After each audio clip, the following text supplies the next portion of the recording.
শ্রমিক হিসেবে আমাকে কিছু দেওয়া হয় না। ওদিন কাজ করলে টাকা, কাজ না করলে টাকা নেই।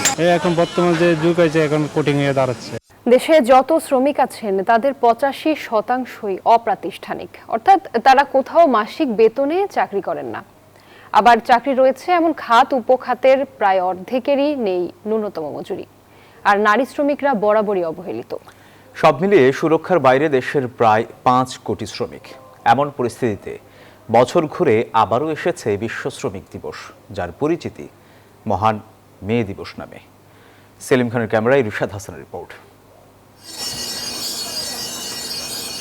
মোবারক হোসেনের গল্পটা লোহা পেটানোর, যাদের শ্রম ঘামে ছুটে চলে সভ্যতার চাকা, কিন্তু মজুরি কতটা এ প্রশ্নের উত্তর তীক্ষ্ণ বেদনার। তবে মহাজনের কড়া কথার ফুলঝুরি থাকে প্রতিদিনই।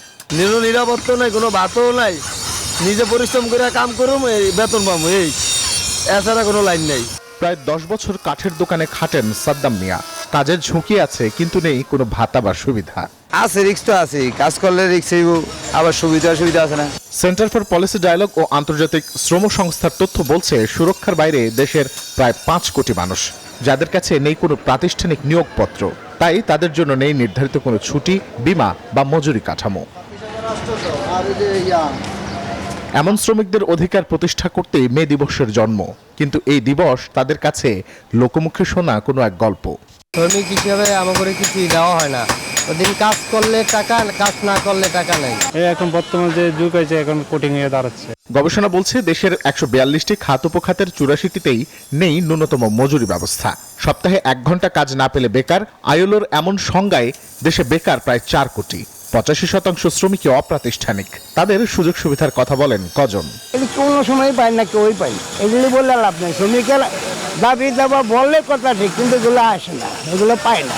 আমি সহকারে 5 জন, কিন্তু আমি একলাই আয় করে আমার ছেলে মেয়েদেরকে, বাচ্চাদেরকে নিয়ে মানে চলাটা খুবই কষ্টকর। কেউ আমার খাওয়ান টাউন দেয় না, আমি একলাই কাম করে আমি দামাই চাই। আমি দিন দিন বাড়ছে নারী শ্রমিক, কিন্তু চাকরির চুক্তিপত্র না থাকায় মেলে না যথাযথ সুযোগ সুবিধা।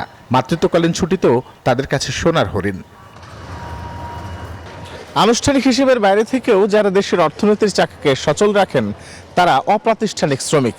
তাদের ঘামে ভিজেই প্রতিদিন গড়ে উঠছে নগর থেকে গ্রাম, সহজ হচ্ছে আমাদের দৈনন্দিন জীবন। অথচ এই মানুষগুলোরই নেই সামাজিক নিরাপত্তা এবং সঠিক মজুরির কাঠামো। শ্রমিক দিবসের প্রশ্ন, এই মানুষগুলো তার প্রাপ্য বুঝে পাবেন কবে? রিশাদ হাসান, নিউজ 24, ঢাকা।